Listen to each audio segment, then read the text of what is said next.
Saudara, kalau saudara membayangkan ditanya, ada saudara mendengar kata Yesus, saudara langsung punya bayangan di mindset saudara seperti apa Yesus itu. Demikian juga kalau saudara mendengar tentang Bapa, saudara pasti punya gambaran seperti apa Bapa. Nah, tapi kalau tentang Roh Kudus, sepertinya tidak terlalu mudah kita membayangkan seperti apa Roh Kudus. Ya, manusia akan lebih mudah membayangkan sesuatu yang visual, ya karena tentunya setiap kita minimal satu kali pernah nonton film tentang Yesus, betul kan? Jadi begitu kita bicara tentang Yesus ada gambaran, oh seperti itu. Ya tentunya itu hanya film, yang seperti aslinya seperti apa kita tidak tahu, saudara. Tapi paling tidak mudah buat kita membayangkan sosok Yesus gitu. Demikian juga Bapa. Nah, sekarang lagi pertanyaannya bagaimana dengan Roh Kudus?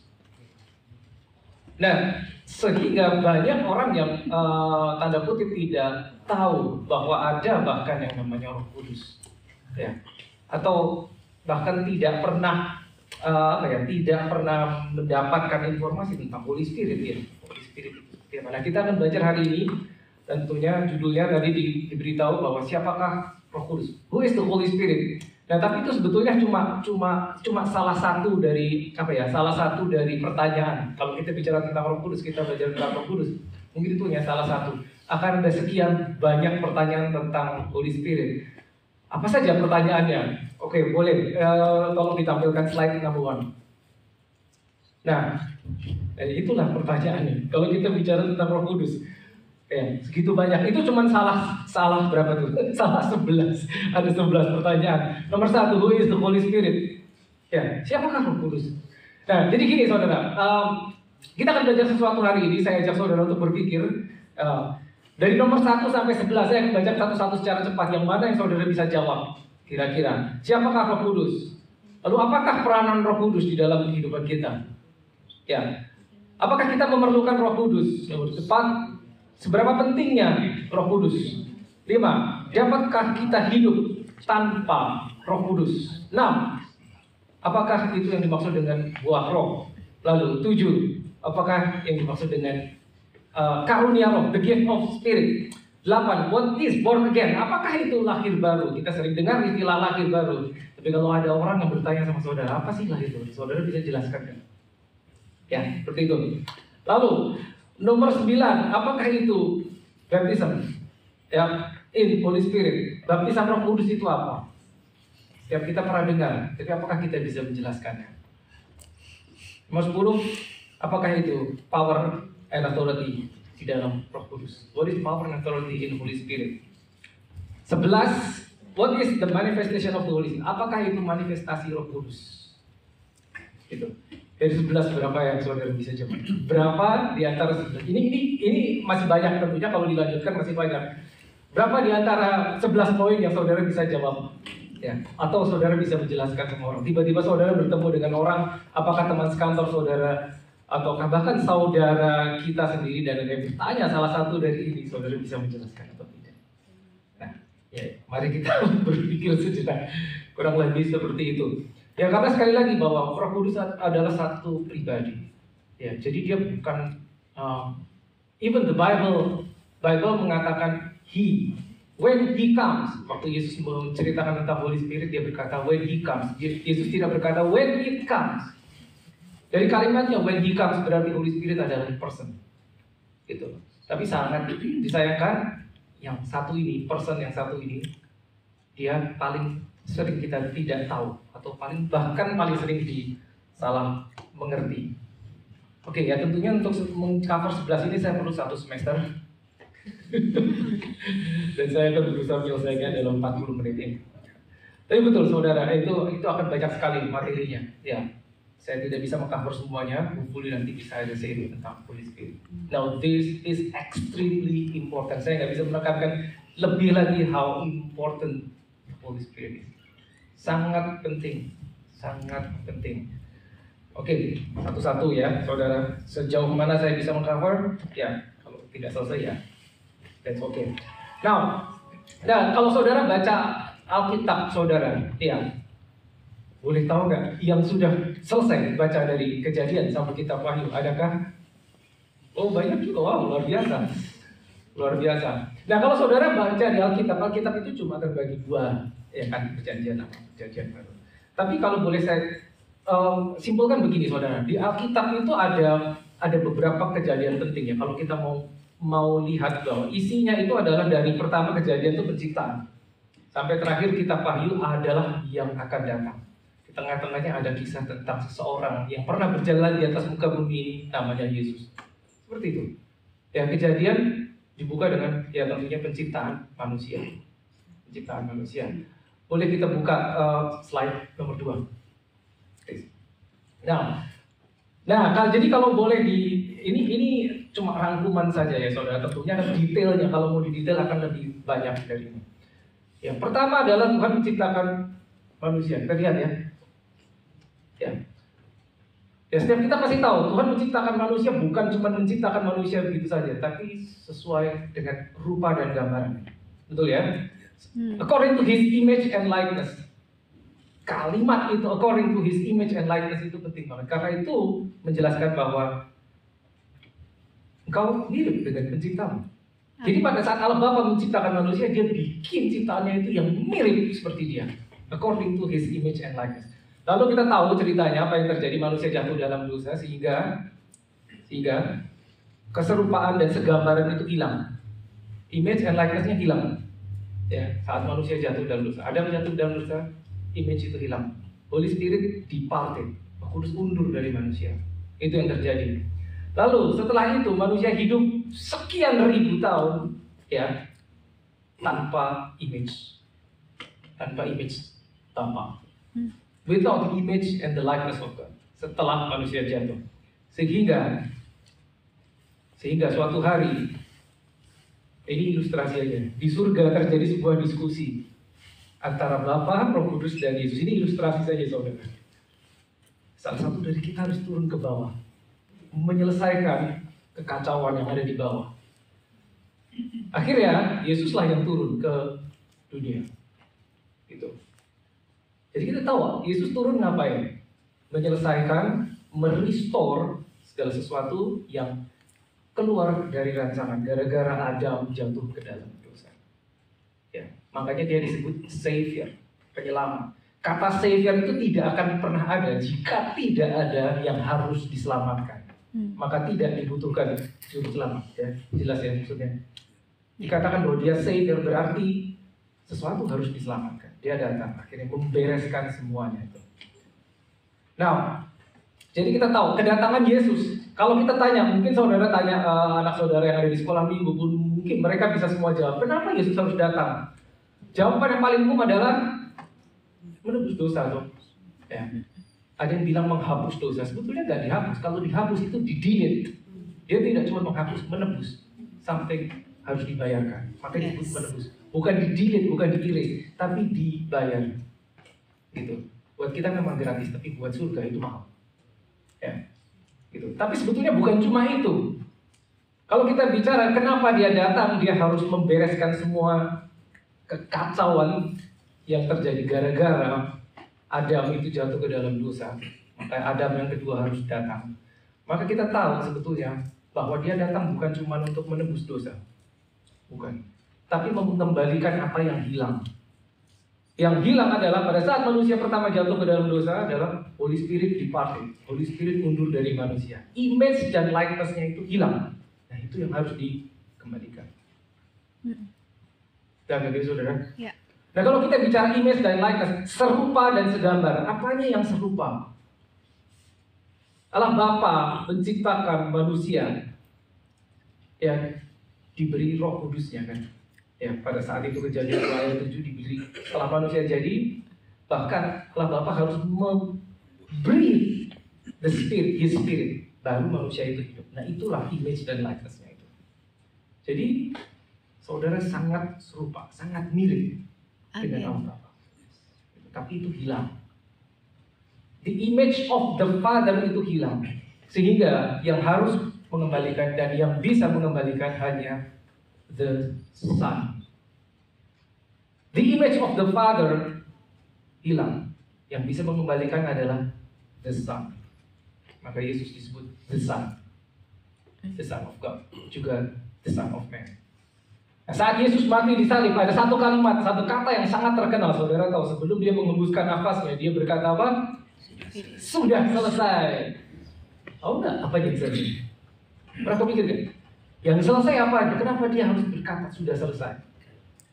It is finished. Jadi proses dia di atas bumi selesai, betul. Tapi ada satu proses lain yang baru mulai. Satu proses selesai, ada satu proses lain yang akan dimulai.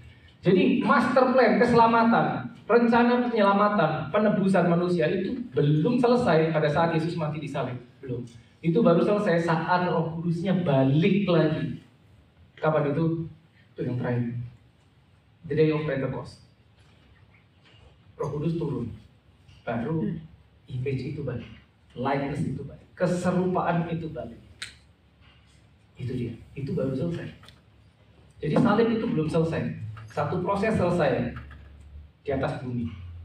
Tapi sebelum Roh Kudus kembali itu belum selesai. Makanya saudara tahu, begitu Yesus disalib hari Jumat, ya hari Minggu kan bangkit toh. Ya, setelah bangkit dia nggak langsung balik ke surga. Dia masih jalan-jalan di atas muka bumi 40 hari. Dia harus jalan-jalan di atas bumi 40 hari. Baru the day of Pentecost, baru dia naik ke surga. Lalu habis dia naik surga 10 hari lagi Roh Kudus turun. Baru itu selesai. Nah, seperti itu. Slide nomor 3 please. Nah, I'm laying a foundation, so please bear with me, sehingga nanti saudara bisa paham. Nah, saudara bisa lihat, kalau kita lihat di Alkitab, kita belajar itu ada 3 era atau 3 masa, ya. Tentunya dari kejadian sampai zaman sebelum Yesus itu setiap orang di atas bumi yang saudara baca di Alkitab, bangsa Israel itu hanya bisa mengenal God as God. Tidak pernah ada satupun mereka yang tahu God as the Father. Belum ada. God hanya sebagai God. Jadi ada jarak. Mereka tidak bisa datang langsung kepada God of Israel, Tuhan yang tidak bisa. Setiap orang berdosa, mereka harus melakukan sebuah ritual untuk menebus dosanya, membawa hewan persembahan seperti itu dan seterusnya. Saudara tahu kalau saudara baca kita. Lalu era kedua dimulai pada saat Yesus turun ke bumi. Itu the era of the Son. Pendek saja saudara. Yesus cuma melayani di atas bumi 3,5 tahun saja. Pendek sekali. Manusia jatuh ke dalam dosa sampai Yesus datang itu kurang lebih 4.000 tahun jaraknya. 4.000 tahun saudara bayangkan.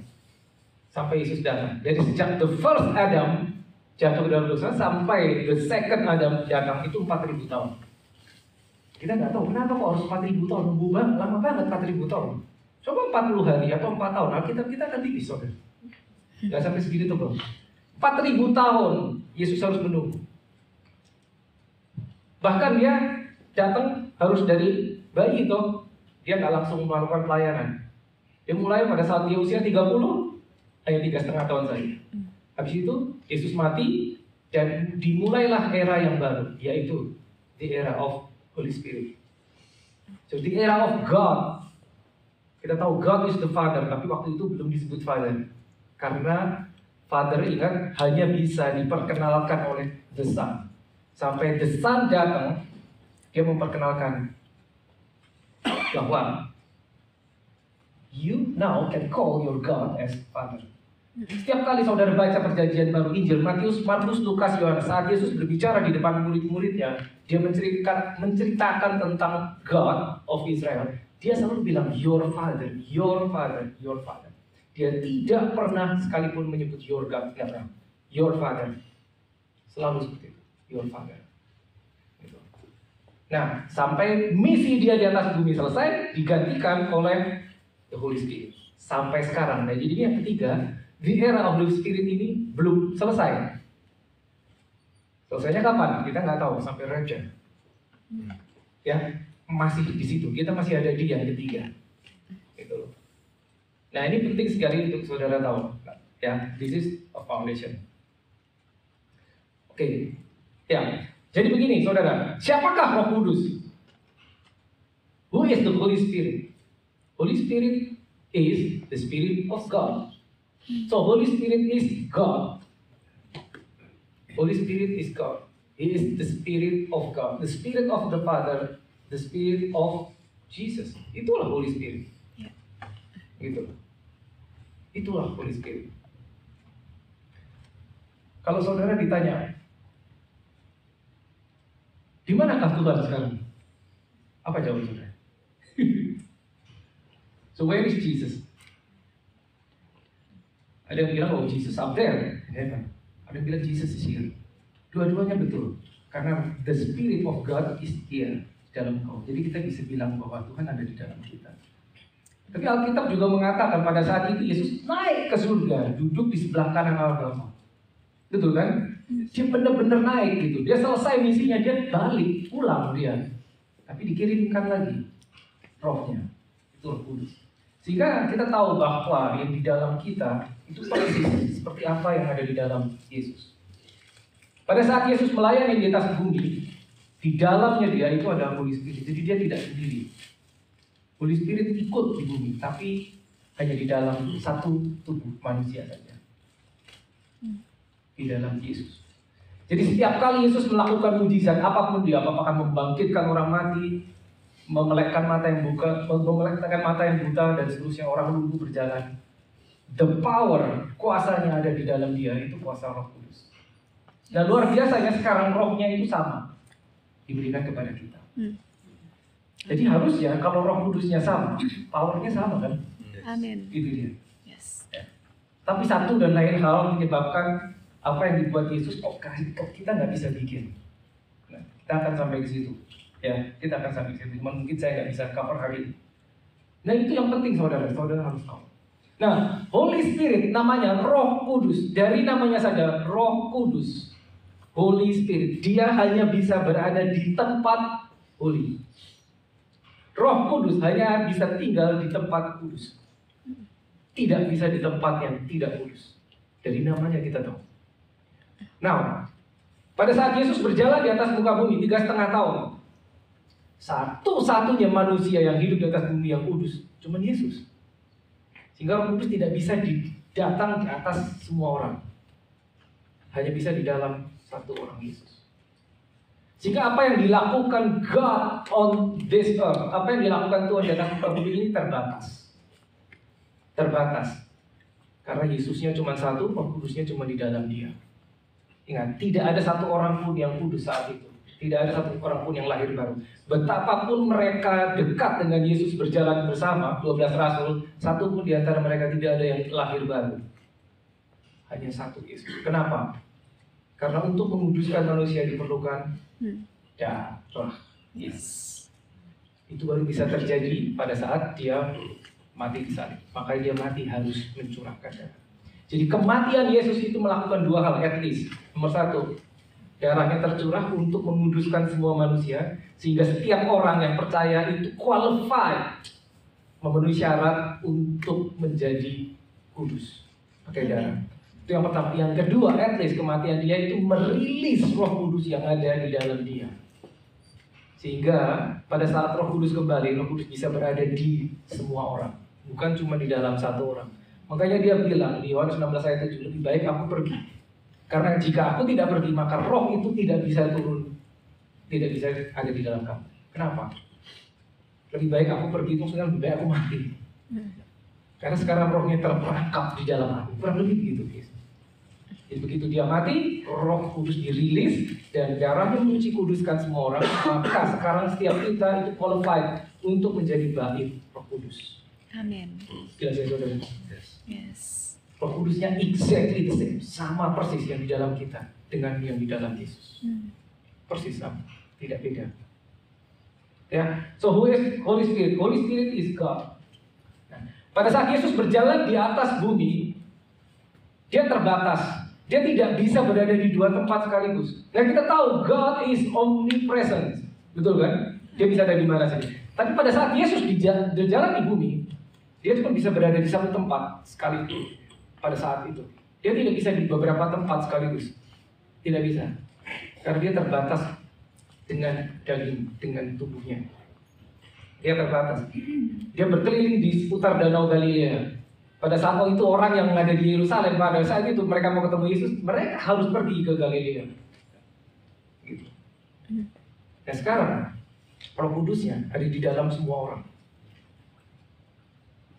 Ya. Maka Yesus bilang, the Spirit is in you and with you. Pada saat itu hanya with Jesus. Tapi kalau sekarang with you and in you. Amin. Beda ya.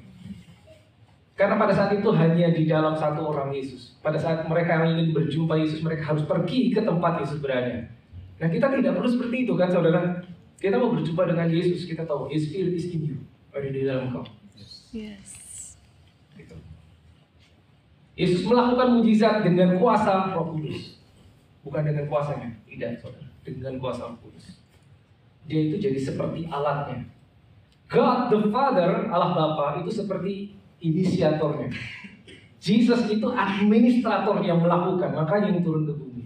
But the power is the Holy Spirit. Nah, bayangkan kalau powernya itu sekarang sama diberikan kepadamu.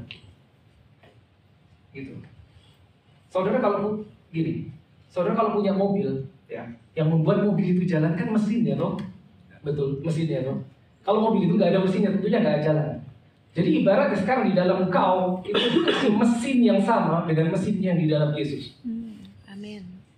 Kalau saudara punya dua mobil, katakanlah si A dan si B, mereka punya mobil yang sama. Apa yang bisa dilakukan mobilnya si A, mobilnya si B juga bisa melakukannya. Karena apa? Mesinnya sama. Yeah. Oke? Nah, kalau mesin yang di dalam Yesus sekarang diberikan kepadamu, maka harusnya apa yang dilakukan Yesus engkau bisa melakukan. Yes. Makanya Yohanes 14 ayat 12 berkata apa? You will do the things that I do even greater than that. Amin. Engkau akan melakukan hal-hal yang akan kulakukan, bahkan lebih besar. Pada saat itu Yesus ngomong gitu di depan murid-muridnya, mereka nggak ngerti maksudnya apa. Mereka nggak tahu. Tapi sekarang kita tahu. Kenapa? Karena mesinnya sama. Amin.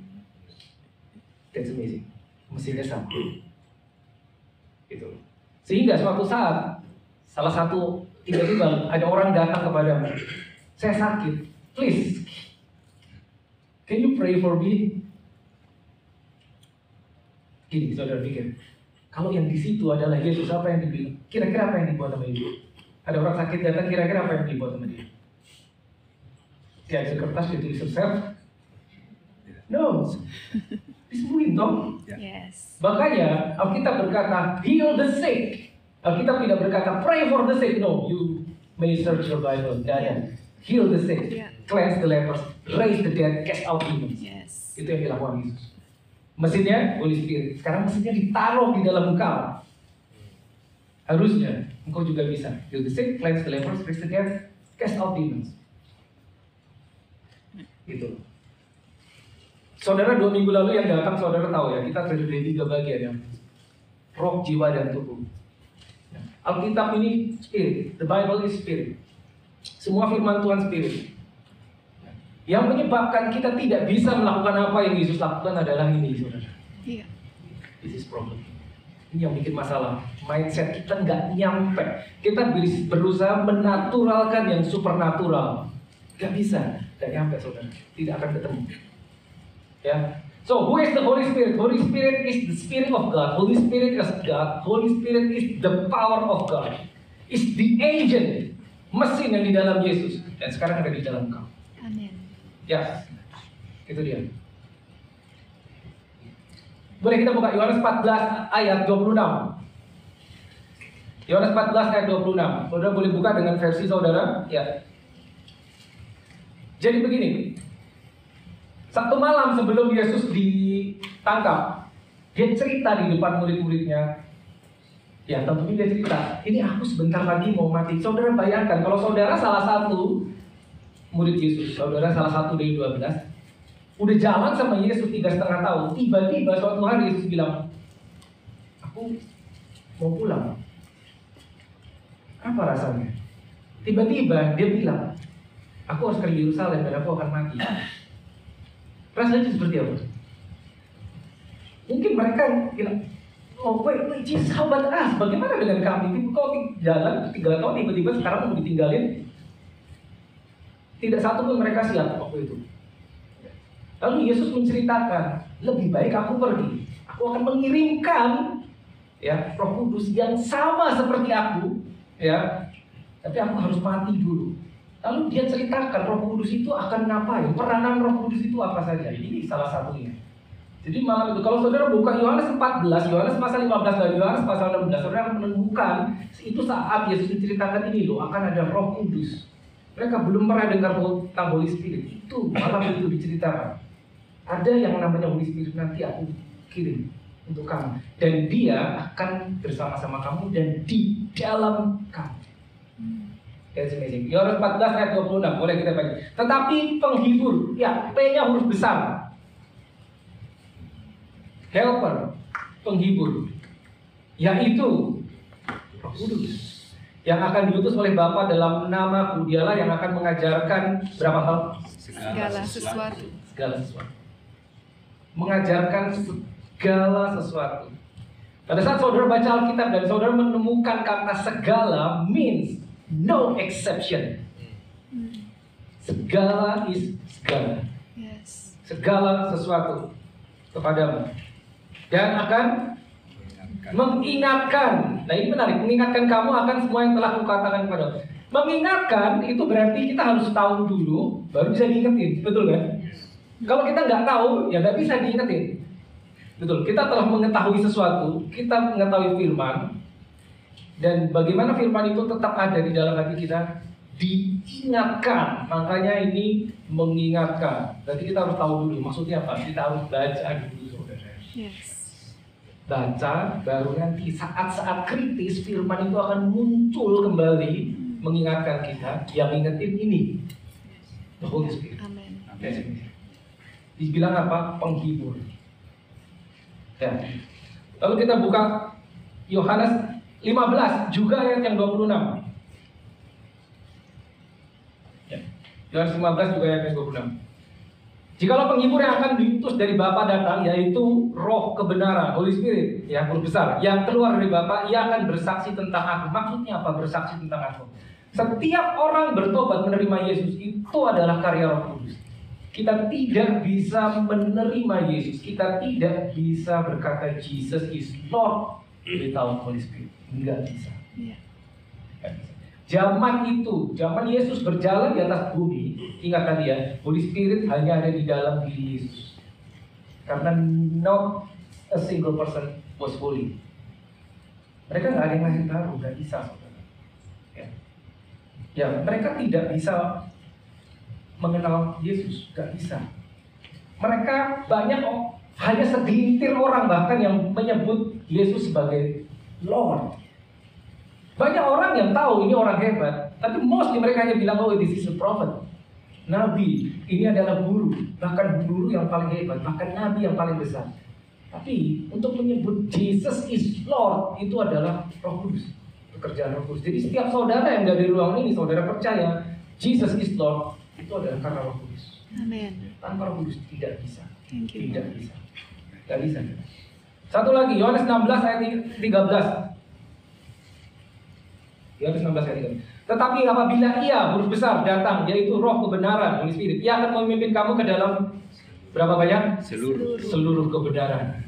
Ya, bukan cuma satu. Sebab ia tidak akan berkata-kata dari dirinya sendiri, tetapi segala sesuatu yang didengarnya itulah yang akan dikatakannya. Dan ia akan memberitakan kepadamu hal-hal yang akan datang. Maksudnya yang belum terjadi.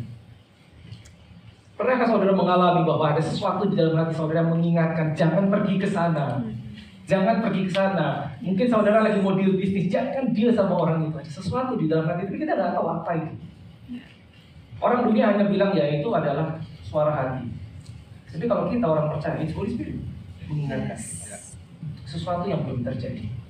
Ya. Oke, saya harus cepat saudara.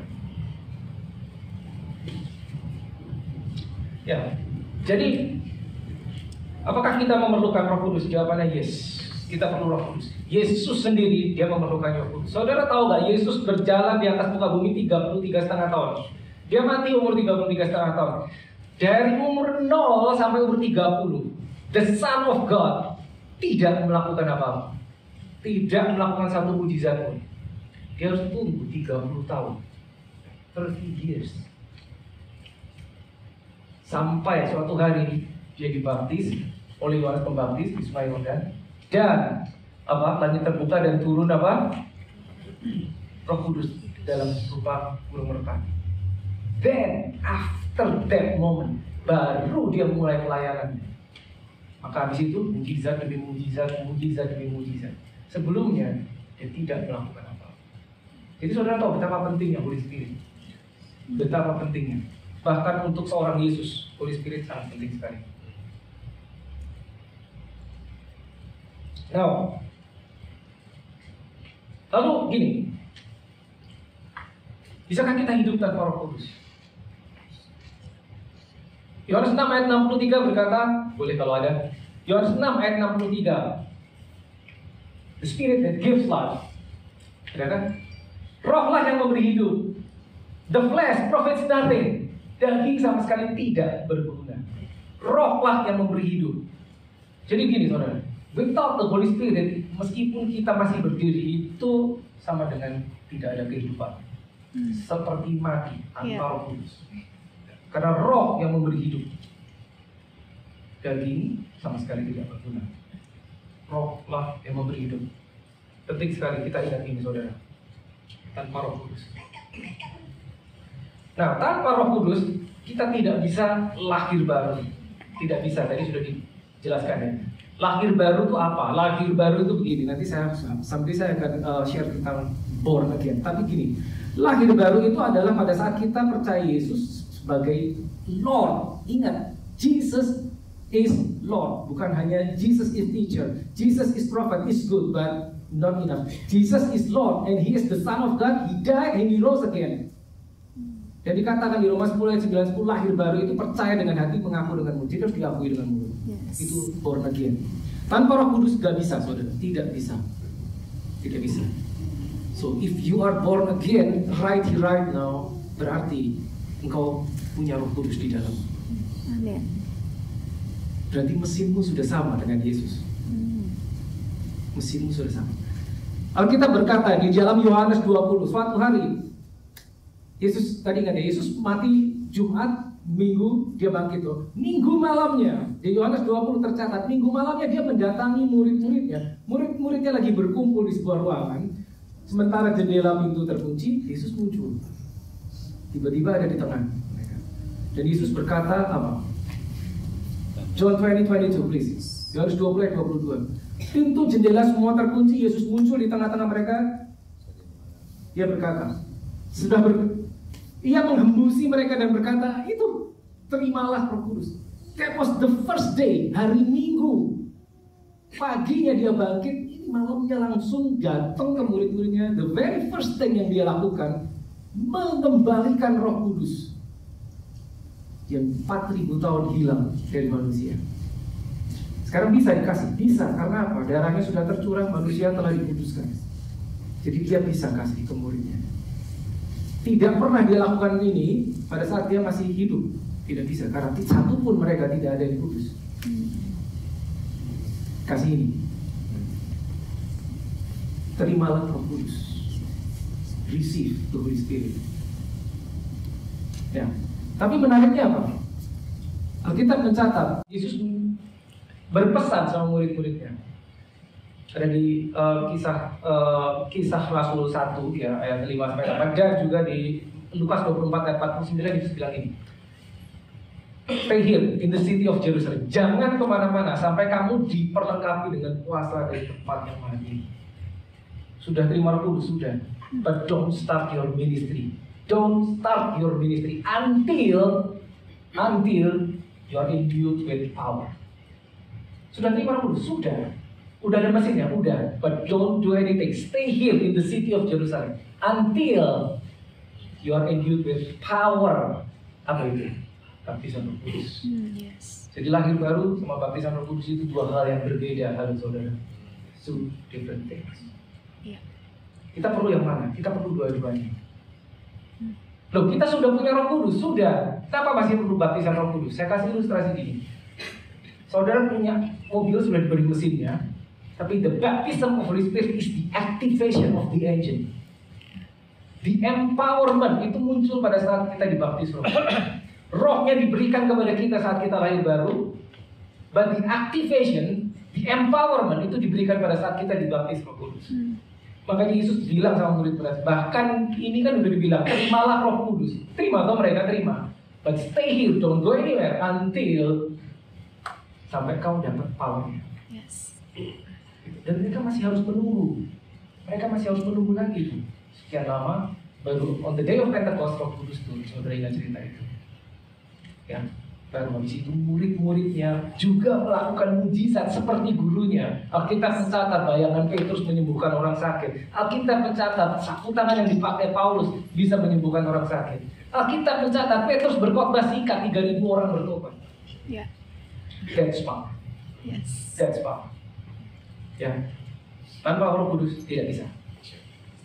Tanpa Roh Kudus, we cannot carry the image of God. Ya, ingat ya tadi lahir baru itu image-nya dikembalikan. Pernah tahu nggak? Pikir saudara bahwa God created man according to His image and likeness. Serupa dan segambar. Kalau bahasa Indonesia serupa dan segambar. Image and likeness itu dua hal yang berbeda. Image and likeness itu tidak sama. So what is image and what is likeness? Image, ya, image of God itu begini. Ya. Image of God itu begini. Pada saat Tuhan menciptakan, itu kita diberi sifat-sifatnya dia. Sifat-sifat yang ada di dalam God the Father itu diberikan. Sifat-sifatnya diberikan. DNA-nya sama, karakter, godly karakter itu diberikan. Itu image. Likeness itu bicara tentang fungsi yang sama. Fungsi yang sama yang Bapa buat itu diberikan kepada anaknya, si Adam waktu itu. Dan kita tahu ceritanya dia jatuh ke dalam dosa, semua itu hilang. Sehingga dikembalikan oleh Yesus. Ya. Jadi dia datang ke bumi itu bukan cuma menebus dosa, tapi mengembalikan. Roh Kudusnya harus balik. Supaya image-nya balik. Makanya 2 minggu lalu waktu saya share tentang spirit, soul, and body, saya bilang bahwa saudara pada saat saudara lihat dirimu di depan cermin, that's not the real you. Itu cuma bayangan loh. The real you is your spirit inside, because the identity of the Father, ya, identitas ilahi itu yang ada di dalam roh. Dan dunia tahu, musuh tahu, setan tahu, maka yang dilakukan dia melalui dunia dengan segala gerakan yang LGBT, HIJ, KLMN itu berusaha merusak image the Father. Yes. Jika itu terjadi maka tidak ada ayah toh, tidak perlu ayah, karena bisa ibu sama ibu. Contoh sorry, image the Father itu akan dihapus dari muka bumi oleh musuh, oleh si jahat. Image is very important, and likeness, ya, sifat-sifatnya, Bapa, karakternya, dan fungsinya. Jangan lupa ada fungsinya. Oke, tanpa Roh Kudus, kita hanya bisa tahu tentang Yesus, tapi kita tidak bisa tahu Yesus. Know Jesus, knowing Jesus and know about Jesus itu dua hal yang berbeda. Tahu bedanya apa? Kalau saya bilang saya tahu tentang Yesus dan saya bilang saya tahu Yesus, itu dua hal yang berbeda. Gitu. Tahu bedanya apa? Tahu tentang dan tahu orang itu. Pak Irwi, suka olahraga nggak? Apa yang suka? Sepeda. Oke. Ada atlet favorit? Well, used to be Lance Armstrong. Siapa namanya? Lance Armstrong. Armstrong. Lance Armstrong. Dan Irwi suka olahraga, sepeda. Artis favorit. Dan biasanya saudara kalau suka olahraga tertentu apa mungkin tenis apa sepak bola, biasanya suka nonton tentunya kan, tentunya lagi ada pertandingan atau apa saudara nonton. Dan tiba-tiba atlet favorit saudara itu lagi main dalam pertandingan itu. Saudara duduk di bangku paling depan, kan ini kasusnya misalnya Ferry lagi lihat perlombaan sepeda, lalu atlet favoritnya lewat, lalu dia melambaikan tangan. Ferry kenal sama dia, tapi apa dia kenal? Ya. Siapapun artis atau atlet favorit saudara lagi sepak bola atau tenis gitu, saudara duduk di bangku depan melambaikan tangan. Apa tiba-tiba dia, hey, hello, thank you for coming. Kita mengenal dia, tapi dia nggak kenal kita. So we can know God and we know about God, itu dua hal yang berbeda. Ya, kita bisa tahu tentang Tuhan. Saudara kasih Alkitab kepada seorang yang ahli dalam membaca. Dalam 3 hari dia akan tahu tentang Yesus, tapi dia tidak tahu Yesus. Kita bisa punya Roh Kudus dalam diri kita. Pertanyaan, apakah Roh Kudus memiliki kita? Belum tentu. We can have the Spirit, but apakah the Spirit as you? Apakah dia memiliki hidupmu? Belum tentu, saudara. Belum tentu. Itu 2 hal yang berbeda. Maka Yesus bilang, jika engkau di dalam aku dan firmanku di dalam kamu, satu paket itu, maka minta apa saja. Jika aku di dalam kamu, itu banyak. Tapi apakah firman kamu di dalam aku, itu banyak, betul loh. Kita lahir baru, kita punya Holy Spirit. Tapi apakah firmanku di dalam kamu? Belum tentu, saudara. Kalau kita nggak baca Alkitab, itu nggak terjadi. Itu tidak terjadi. Jadi tanpa Roh Kudus kita hanya bisa mengenal tentang Yesus, tidak bisa mengenal Dia. Ya, itu 2 hal yang berbeda. Tanpa Holy Spirit, segala janji Tuhan ribuan itu tidak bisa jadi milik kita. Tidak bisa. Seberapapun hebat janji itu tidak bisa kita akses. Hanya bisa. Firman ini adalah roh dan hidup, tapi ini hanya hidup jika dihidupkan oleh Roh Kudus. Amin. Maka jika ada orang yang membaca ini bahkan hafal, tapi tidak lahir baru, maka itu tidak ada artinya. Karena hanya Roh Kudus yang bisa membuatnya hidup. Ya. Tanpa Roh Kudus kita tidak bisa hidup kudus.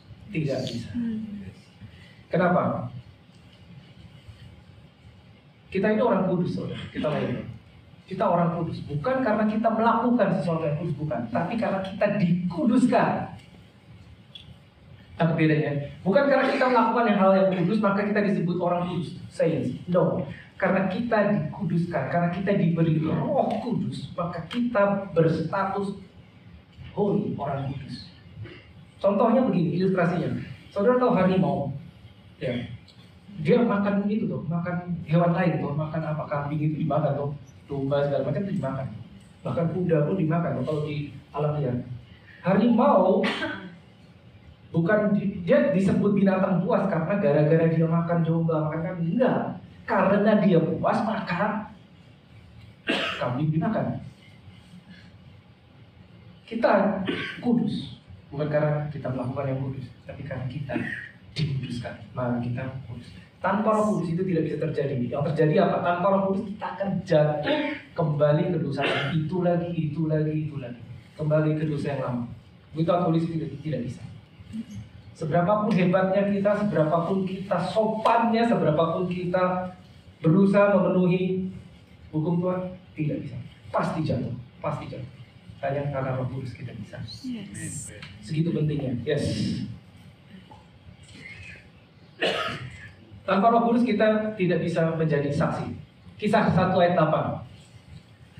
Ya. Acts 1 verse 8, please. Ya. Ini penting sekali. The Book of Acts.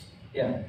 Ya, oke, kita baca. Tetapi kamu akan menerima kuasa kalau Roh Kudus turun ke atas kamu. Nah, ini terjemahan bahasa Indonesia rada nggak akurat. Sebetulnya bukan kalau, tapi karena aslinya bukan if, tapi when.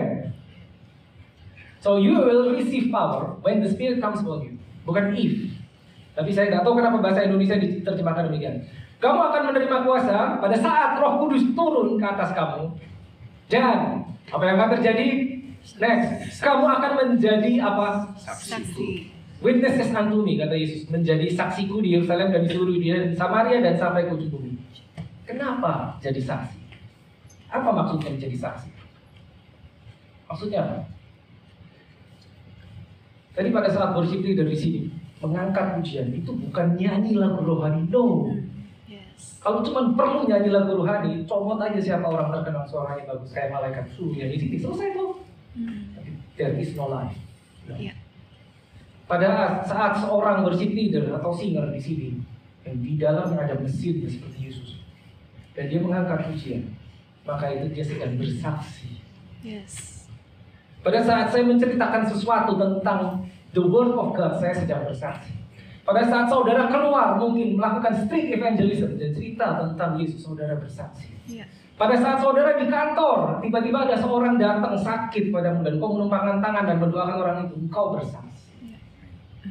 Tanpa Roh Kudus tidak bisa. Kau akan menjadi saksiku di mana-mana udah. Yes. Saat engkau menyanyi, mengangkat pujian, engkau bersaksi melalui pujian. Ya. Saat kau menumpangkan tangan, kau bersaksi. Jadi apa itu bersaksi? Apa itu menjadi saksi? Nah, kalimatnya luar biasa. Engkau akan menjadi saksi, bukan hanya engkau menyaksikan. Tidak, menjadi saksi itu meskipun kau tidak membuka mulutmu, kau bisa menjadi saksi. Dengan apa? Dengan perbuatan, dengan kelakuan, dengan status di sosial mediamu. Aduh, Yes. gak enak kayak gitu. Kita bisa menjadi saksi. Ya. Jadi maksudnya begini, menjadi saksi apapun yang kita lakukan, fisikal apapun itu digitally, yang menyebabkan orang lain melihat kepada Tuhanmu, itu engkau sedang bersaksi. Amin. Apakah itu physically, apakah itu hanya melalui jaring sosial media, itu bersaksi. Dan Yesus bilang, ini yang ngomong Yesus, itu nggak bisa tanpa Holy Spirit. Saksi itu penting sekali. Makanya dibilang, engkau akan menerima kuasa. Apakah perlu kuasa untuk menjadi saksi? Yes. Saudara tahu kata saksi itu paling sering, witness itu paling sering muncul di apa sih? Dalam setting apa sih? Pengadilan toh? Ya. Courtroom. Seorang saksi nggak bisa datang ngomong doang, nggak bisa. Dia perlu sesuatu yang namanya evidence. Now the best evidence is power. Power. Power is the best evidence. Makanya kau akan menerima kuasa. You shall receive power when the Spirit comes upon you. Nah ini dia bicara tentang baptisan Roh Kudus sebelum Pentakosta. Ingat ya, lahir baru dan baptisan Roh Kudus itu dua hal yang berbeda. Kita perlu dua-duanya. Ya. Murid-murid sudah lahir baru, Yesus masih bilang jangan kemana-mana sampai kamu dapat yang ini. Ya, so that's very important.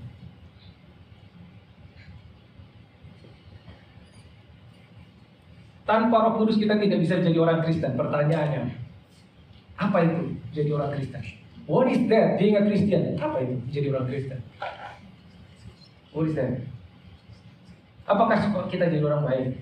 Ya, di luar sana banyak orang non Kristen, mereka baik, bisa lebih baik dari kita, bisa. Apakah kita supaya sukses hidupnya? Tidak. Di luar sana banyak orang sukses, bukan Kristen. Orang yang tercatat mungkin sebagai orang terkaya di dunia, dia bukan orang Kristen. Gak pakai Roh Kudusan bisa? Bisa. Lalu untuk apa kita jadi orang Kristen? Untuk apa? Kata Kristen itu muncul pertama kali di Antioquia itu sebetulnya sebagai olok-olok.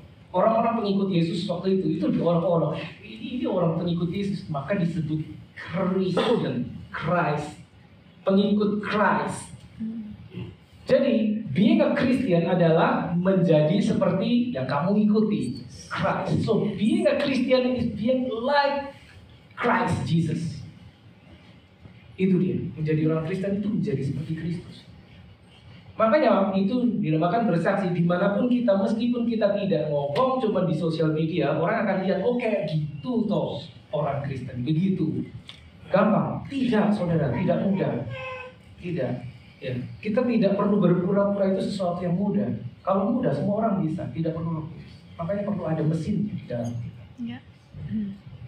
Itu dia, itu penting banget. Menjadi seperti Kristus. Tanpa Roh Kudus tidak bisa. Tanpa Roh Kudus kita bisa tetap berkumpul setiap minggu di gereja, nyanyi lagu rohani bisa, but there is no relationship. Tidak ada. Yes. Tidak ada. Kita pulang, hidup kita tidak berubah. Tidak berubah. There is no relationship. Christianity adalah relationship. It's not a religion, bukan. Agama itu buatan manusia. Agama itu, setiap agama itu terjadi pada saat ada sekelompok orang zaman dulu, ya. Mereka punya pertanyaan yang tidak ada orang lain yang bisa menjawab. Sehingga mereka tahu, oh ini ada kuasa lain di balik entah apa itu, bulan bintang apa. Sehingga mereka sama-sama mari kita buat sebuah keyakinan yang kita sebut sebagai agama. Agama sebut saudara apapun itu di dunia itu buatan manusia. But Christianity itu bukan buatan manusia. Maka Yesus bilang apa? Bukan kamu yang memilih aku, tapi aku yang memilih kamu. Jadi pada saat saudara ada di tempat ini saat ini karena saudara dipilih. Amin. Bukan saudara yang milih. Mungkin kelihatannya kita, oh saya lahir dari keluarga Kristen. Betul, kelihatannya seperti itu. Tapi itu karena ada divine master plan. Oh, kau dalam hidupmu satu hari, engkau akan kenal Yesus. Yes. Kalimat itu, bukan kamu yang pilih aku yang pilih. Amin. Thank you. Garis Kristen. Harus ada relationship.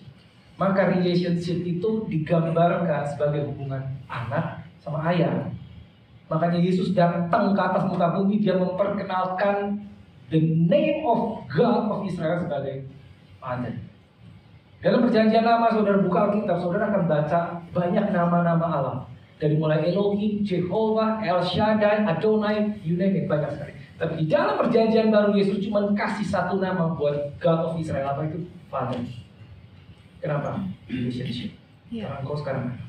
Yes. Maka urusannya sama ayah. Perjanjian lama tidak akan saudara jumpai istilah father. Karena tidak satu pun manusia yang berstatus sebagai anak. Tapi pada saat the Son of God muncul di atas bumi, dia bisa memperkenalkan, now it's your father. Yes. Itu dia. Saya harus tutup dengan ini, saudara. Saudara bayangkan begini. Saudara berjalan bersama Yesus. Saudara salah satu 12 rasul berjalan bersama Yesus. Suatu hari, saudara lagi mengiring Yesus di depan sebuah kuburan. Saudara lihat, saudara di sini, dan saudara lihat Yesus berteriak di depan kuburan. Lazarus, come out. Dan orang yang mati 4 hari bangun. Saudara ada di situ, menyaksikan. Bayangkan saudara salah satu 12 rasul. Mereka lihat loh itu.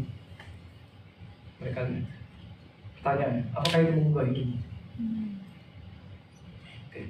Contoh lain, saudara sedang naik perahu. 12 rasul, salah satunya saudara. Tiba-tiba lagi angin ribut, saudara lihat Yesus jalan di atas air. Dan dia bilang, come. Dan saudara melangkah keluar dari perahu jalan di atas air. Apakah itu mengubah hidupmu?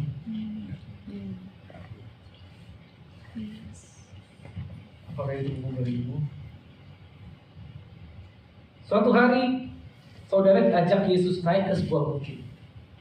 Dan di atas bukit, di depan mata saudara, saudara melihat Yesus berubah mukanya menjadi bercahaya. Dan tiba-tiba muncul Musa dan Elia bercakap-cakap dengan Yesus. Saudara tahu cerita itu ya?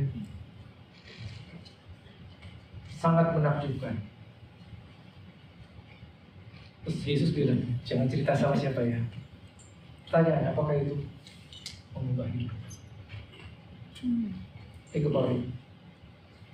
12 rasul berjalan sama Yesus 3 tahun setengah. Mereka melihat orang mati dibangunkan. Mereka lihat orang lumpuh berjalan. Mereka lihat orang buta melek. Mereka adalah manusia paling dekat dengan Yesus. Paling dekat. Pertanyaannya, hidup mereka berubah banget, tidak sangat. Pada saat Yesus disalib, kemana yang 12 orang itu? Lari semua ya. Lari semua. Pada saat Yesus ditangkap, semuanya lari, melarikan diri. Seorang Petrus yang sangat terkenal, yang selalu berkata-kata. Seorang Petrus yang bahkan Yesus bilang, apa yang kau katakan itu bukan berasal dari manusia. Pada saat Petrus berkata, you are the Christ, Son of the living God. Ya, Matius 16 ayat 19. Lalu Yesus bilang, Petrus, itu bukan dari kau, tapi Bapa yang memberikan itu. Kemana Petrus pada saat Yesus disalib? Ini engkau. Saudara ingat ceritanya kan? Pada saat perjamuan terakhir, Yesus bilang begini, dan this is very important, Yesus bilang begini. Sebentar lagi iman kalian akan terguncang. Yesus cerita itu di depan murid-muridnya, karena Yesus tahu sebentar lagi dia akan ditangkap dan mereka akan tercerai-berai. Apa yang Petrus ngomong? Petrus, oh guru, mereka boleh menyangkal kau, tapi aku tidak akan. Ini Petrus ngomong gitu. Mereka boleh menyangkal kok, not me. Terus apa dia bilang? I'm ready to go with you, even unto death. Wih, keren banget. Petrus ngomong gitu. Mereka boleh menyangkal, aku enggak. Aku siap mati dengan engkau. Petrus. Tapi kita tahu ceritanya. Yesus ngomong apa? Sebelum ayam berkokok 2 kali, engkau akan menyangkal 3 kali. Saudara tahu, Petrus itu mengasihi Yesus. Tidak diragukan lagi. Tidak diragukan lagi. Jadi pada saat Petrus ngomong, Guru, aku siap mati buat engkau. Adakah di antara kita yang pernah ngomong gitu dalam doa kita? Tuhan, aku siap mati. Kayak Petrus, ada nggak? Petrus itu serius saat itu ngomong. Dia nggak main-main, dia nggak lip service, dia serius.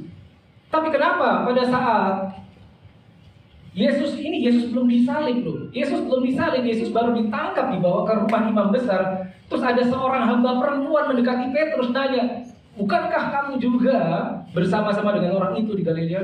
Enggak, aku nggak kenal dia. Seorang hamba perempuan ngomong begitu.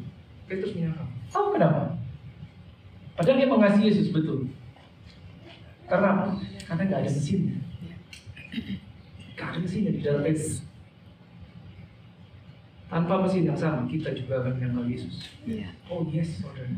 Kita akan menyangkal Yesus tanpa mesin. Itu orang yang berjalan secara fisik dengan Yesus, bubar semuanya. Tapi kalau saudara baca sejarah zaman itu, saya lupa di abad berapa, ada seorang kaisar yang berkuasa di Roma, namanya Kaisar Nero. Saudara tahu? Pernah dengar ceritanya? Kaisar Nero itu tercatat sebagai, he's crazy. Dia orang zaman Kaisar Nero itu tercatat sebagai penganiayaan jemaat, penganiayaan orang Kristen itu paling besar. Orang-orang Kristen ditangkap, dibakar hidup-hidup, bahkan dilemparkan ke arena, saudara tahu Colosseum ya. Lalu dilepas hewan-hewan buas, singa lapar, ya. Mereka mati, diterkam, dimakan singa hidup-hidup. Itu buat entertainment. Jadi dia akan duduk dan mengundang banyak orang-orang penting, dan itu dijadikan tonton. Saat orang-orang Kristen itu mati dimakan hewan. Zaman Kaisar Nero. Tapi apa ya? Saudara pernah dengar ceritanya? You can Google it. Suatu kali pada saat orang-orang tersebut dilemparkan ke tengah arena dan dilepas singa-singa buas, apa yang mereka lakukan? Mereka menyanyi. Mereka menyanyi. Mereka tidak menyangkal Yesus. Oh, tidak. Sampai kaisarnya heran. Kok ini malah pada nyanyi? Begitu selesai udah berantakan habis, semua orang udah potongan tubuh kemana-mana. Dia bilang sama orang, jangan bersihkan dulu, saya mau turun ke bawah. Dan dia turun ke arena dan dia lihat sisa-sisa tubuh manusia, sisa-sisa kepala tanpa tubuh. Dan saudara boleh Google ini. Dia lihat every single face smiling.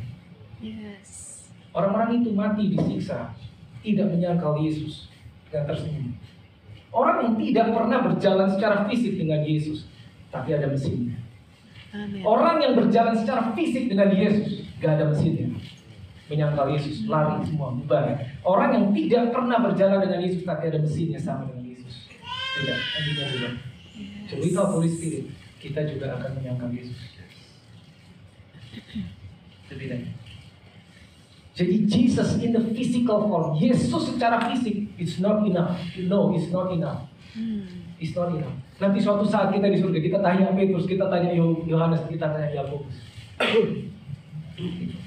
Atau kita bisa tanya Musa, kalau kita ketemu dia, gimana rasanya engkau membelah laut merah? Kita boleh tanya Abraham, kita boleh tanya Yusuf, kita boleh tanya Daud, gimana rasanya engkau mengalahkan Goliat? Tapi saya percaya mereka akan tanya pada saudara, gimana rasanya engkau memiliki Roh Kudus? Wow. Thank you, Lord. So Jesus in the physical form, in the physical body is not enough. Maka dia perlu Jesus in the spirit, di dalam, bukan di luar. The Spirit will be with you and in you. Katakan, maksudnya apa? The Spirit doesn't come and go. He stays there with you. Di dalam kau. Itu dia, Holy Spirit. Itu Holy Spirit. Setiap kita lahir baru, kita percaya Yesus, kita punya ini. Yes. So if you wanna move with power, kau harus dibaptis Roh Kudus. But there's another section.